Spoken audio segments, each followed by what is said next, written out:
दोस्तों कोहर की चाट के लिए ये सबसे इम्पॉर्टेंट इंग्रेडिएंट है जिसको हिंदी में लोबिया बोलते हैं। ये छोटा वाइट कलर का होता है, ठीक है। इसको हम ओवरनाइट सोक करके रखेंगे, तो अभी हम इसको भिगो के रख रहे हैं और रात को रख रहे हैं, तो मॉर्निंग में हम कोहर की चाट बनाएंगे। आप अगर ऐसा नहीं करना चाहते तो आप बेकिंग सोडा का यूज़ कर सकते हैं, but I really don't like baking soda. जितने भी इंग्रेडिएंट्स हैं या नेचुरल प्रोसेसिंग नहीं है वो मुझे ज़्यादा पसंद नहीं, until unless it's very necessary. तो मैं इसको ऐसे करके रख रहा हूँ और फिर हम इसकी कोहर की चाट बना के आपको दिखाएंगे, बहुत सिंपल, बहुत कम मसाले में, एक्स्ट्रा चटनी वगैरह के बिना। हाय फ्रेंड्स, कैसे हैं आप लोग। जैसा कि आप देख सकते हैं कि हमने जो रात को भिगोए थे लोबिया, इसको हमने उबाल लिया है। हमने इसको नमक डाल करके उबाला, लगभग 5 से 7 सीटी में ये पक जाता है। उसके बाद हमने चाट के लिए अलग अलग सामान निकाला है। ज़रूरी नहीं कि आप इस तरीके से बनाएं, सिर्फ इसमें भी प्लेन जो कोहड़ है, हम सिंधी में कोहड़ जी चाट कहते हैं, इसमें भी अगर आप स्पाइसेस और लेमन यूज़ करेंगे तो भी बहुत अच्छा बनता है। बट क्योंकि अभी गर्मी का मौसम है और कच्चा आम मिल पा रहा है, वाह क्या बात है, पुदीना, तो हम इसका यूज़ करके स्पेशल बनाने वाले हैं। इसके बहुत सारे वेरिएशंस लोग यूज़ करते हैं, even man I sold it at stalls, तो मैंने काफ़ी वेरिएशंस यूज़ किए थे इसके लिए। बट अभी बहुत सिंपल सी ये चाट है, आप लोग घर में बनाइए, बहुत प्रोटीन होता है इसमें। बच्चे अगर पसंद नहीं करते दाल वगैरह खाना, तो आप ये चाट बना के ज़रूर खिलाइएगा।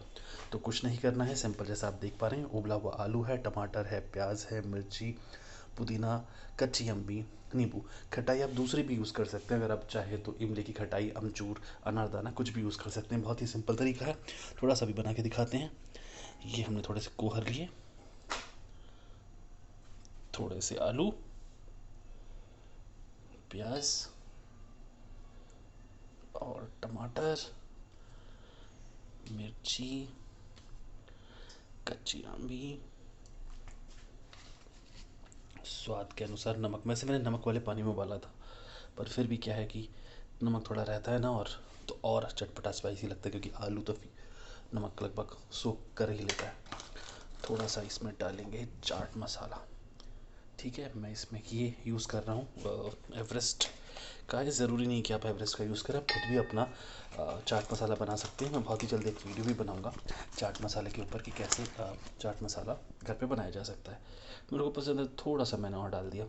मैं कोई आर्टिफिशियल कलर, स्पाइसेस और बाकी चीज़ इसमें यूज़ नहीं कर रहा हूँ, जितना नेचुरल खाओ उतना बढ़िया है। बस अब इसको सिंपल एक स्पून की सहायता से मिलाना है और सबसे ज़रूरी चाट का नींबू, अपने टेस्ट के हिसाब से नींबू इसमें मिला देना है। और ये आपकी कोहर की चाट तैयार है। बहुत आसान है, आप मॉर्निंग में खाइएगा, बाकी चीज़ें भूल जाएगा। बहुत प्रोटीन इसमें होता है, और जिम वाले लोगों के लिए तो ये वरदान है, क्योंकि इसमें नींबू भी है। आलू आप साइड कर सकते हैं, प्याज टमाटर तो आप खाते होंगे, कच्चा आम भी खा सकते हैं, मसाले भी खा सकते हैं, नमक वो लोग कम यूज़ करते हैं, but this is gonna work and help you, because ये प्रोटीन है। तो जनाब रेडी है हमारी ये कोहर की चाट। अब क्योंकि माता जी तो स्पाइसी आइटम्स टेस्ट नहीं कर सकती हैं, तो ये मैं खुद ही खाने वाला हूँ। और मैं जो भी वीडियोस यहाँ पे बना करके डालता हूँ, वो कोई फ़र्ज़ी या रेस्टोरेंट से सीखी नहीं है, मेरे खुद के एक्सपेरिमेंट्स हैं, खुद के ट्रायल्स हैं। और मैं केवल वही चीज़ें बनाता हूँ जो मैं खुद खाता हूँ, तो यानी कि ये मैं खाने वाला हूँ। बहुत बहुत धन्यवाद आज की इस वीडियो में। बहुत जल्द और भी चीज़ें आपके सामने प्रस्तुत करेंगे। धन्यवाद।